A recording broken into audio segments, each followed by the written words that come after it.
Good morning.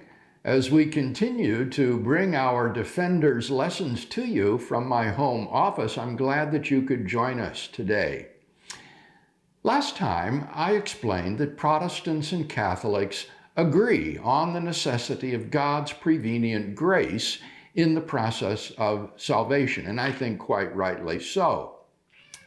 I then proceeded to argue that the Catholic view is correct, that at some point along the line, human beings have the freedom either to accede to the working of God's grace and to let it have its effect, or to resist it and refuse to let God's grace of salvation produce its effect in a person's life. With respect to Romans 9, I argued that the burden of that chapter is not to narrow down the scope of salvation to a select few, but rather to broaden it out, to include Gentiles as well as ethnic Jews.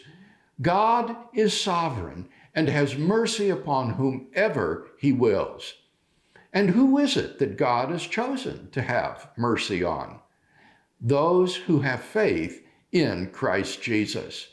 So, it is through faith that one becomes a true child of Abraham, a member of that elect body that will inherit the kingdom of God. If you look at the book of Galatians, which is almost like a precede of Paul's argument in Romans, you see this very nicely summarized in Galatians 3, verses 6 to 9. Galatians 3, verses 6 to 9. Paul writes, "Thus Abraham believed God, and it was reckoned to him as righteousness." So you see that it is men of faith who are the sons of Abraham. And the scripture, foreseeing that God would justify the Gentiles by faith, preached the gospel beforehand to Abraham, saying, "In you shall all the nations be blessed." So then, it is men of faith who are blessed with Abraham, who had faith. So, who are the true sons of Abraham? Not simply those who are physically descended from Abraham, rather it is those who have faith in Christ Jesus. That's why Paul can then go on in Romans chapter 10 to write in verses 8 to 13, "The word is near you, on your lips and in your heart." That is the word of faith, which we preach. Because if you confess with your lips that Jesus is Lord and believe in your heart that God raised him from the dead, you will be saved. For man believes with his heart and so is justified, and he confesses with his lips and so is saved. The scripture says, no one who believes in him will be put to shame. For there is no distinction between Jew and Greek. The same Lord is Lord of all and bestows his riches upon all who call upon him. For everyone who calls upon the name of the Lord will be saved. Now, you can't make sense of Romans chapter 10 on the interpretation of Romans 9 that construes it as God's electing some minority of people, irrespective of their free will, entirely dependent upon God's unilateral choice. The only way that I think you can make sense of Romans 10 is by interpreting along the lines as I have done. God has chosen to save not just ethnically Jewish people, he has chosen to save everyone who has faith in Christ, regardless of their ethnic background. And that is why everyone who calls upon the name of the Lord will be saved. If I'm understanding Romans 9 correctly, This chapter is not teaching a kind of predestinarianism that takes no cognizance of the human free response to God's grace. Quite the contrary, it seems to me that it is broadening out the scope of God's election to say that it's going to include everybody who meets the condition of having faith in Christ. That is the free human response to God's grace. God's grace comes preveniently, that is to say, it seeks out sinful, alienated, spiritually estranged people and draws them to himself to that point where one can make a free response by faith or not. You might say, but didn't we read in Ephesians 2:8 and 9 that faith is a gift of God, not something that we can produce? Well, look again at Ephesians 2:8 and 9. Paul says, "For by grace you have been saved through faith. And this is not your own doing. It is the gift of God, not because of works, lest any man should boast." Doesn't this show that faith is simply God's gift to you and not something that you do on your own? No. In Greek, every noun has a gender. There are 3 genders: masculine, feminine, and neuter. Now, what is the gender of the Greek word faith, or pistis? It's feminine. So, what is the gender of the pronoun tuto, or this, in verse 8? Neuter.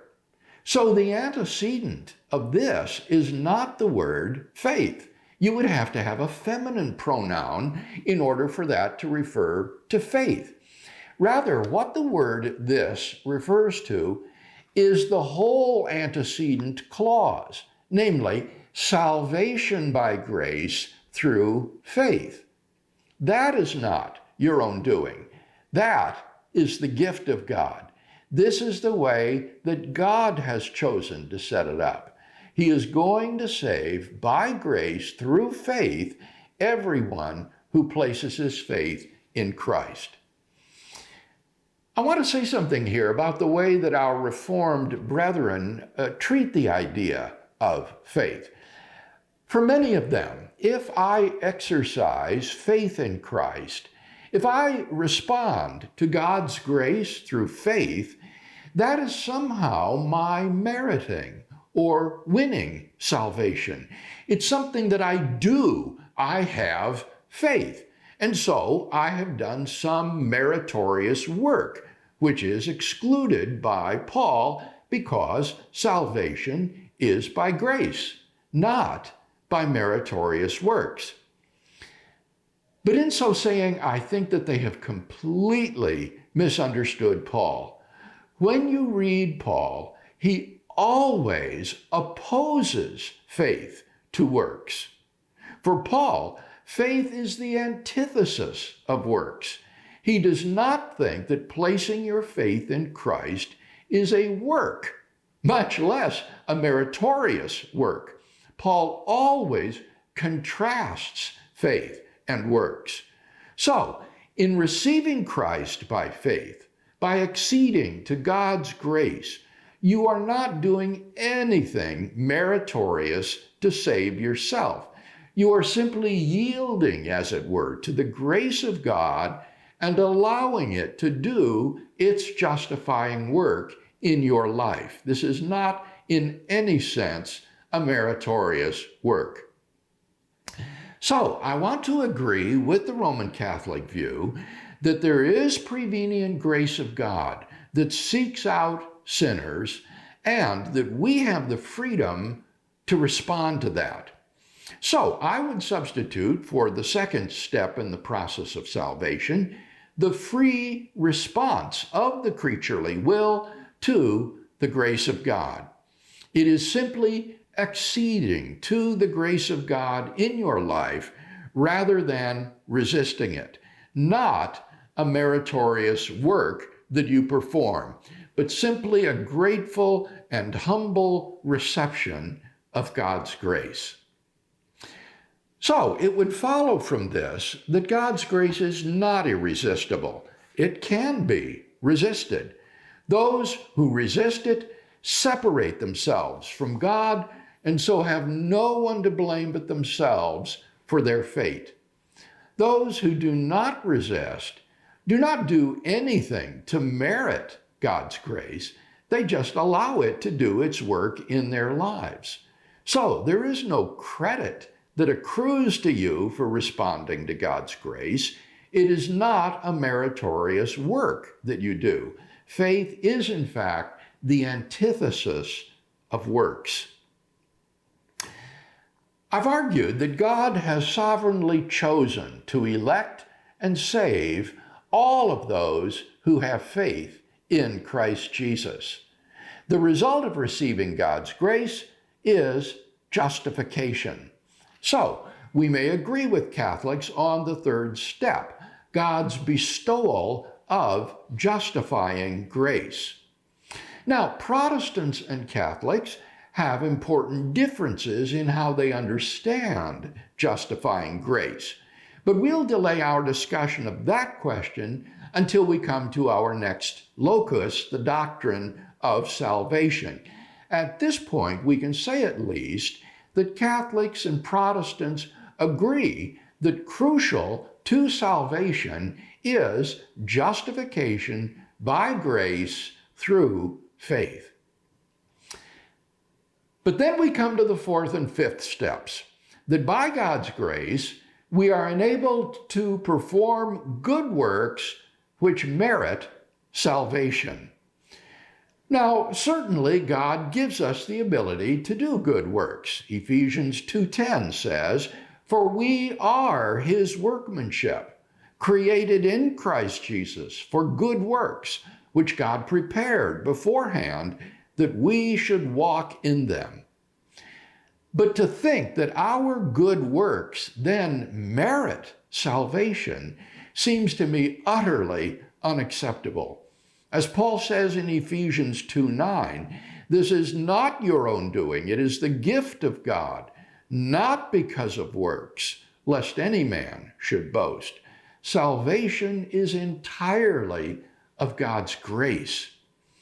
The only way that one could possibly defend the idea that we perform good works that then merit salvation would be to say that God's grace turns us into marionettes, into puppets on strings, so that the works that we do are wrought by God's pulling the strings, and we don't really do anything.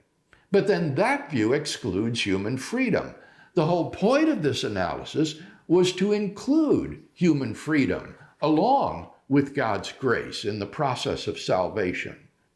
So, it seems to me that instead of the merit of good works, what we ought to substitute for step 5 is perseverance. If one doesn't persevere in faith to the end of one's earthly life, then one will not experience eternal salvation. Perseverance is necessary in order to obtain eternal life. Perseverance will be the working out of God's grace in your life and sanctifying you, filling you with the Holy Spirit, conforming you to the image of Christ as you walk in the Spirit. God will help you to persevere in faith until the end, and so to finally be saved and inherit eternal life. Now, whether we have the freedom to fall away from faith is again a further question, which we'll take up when we come to the doctrine of salvation. But for now, we should insist that there is nothing of our own doing that earns salvation.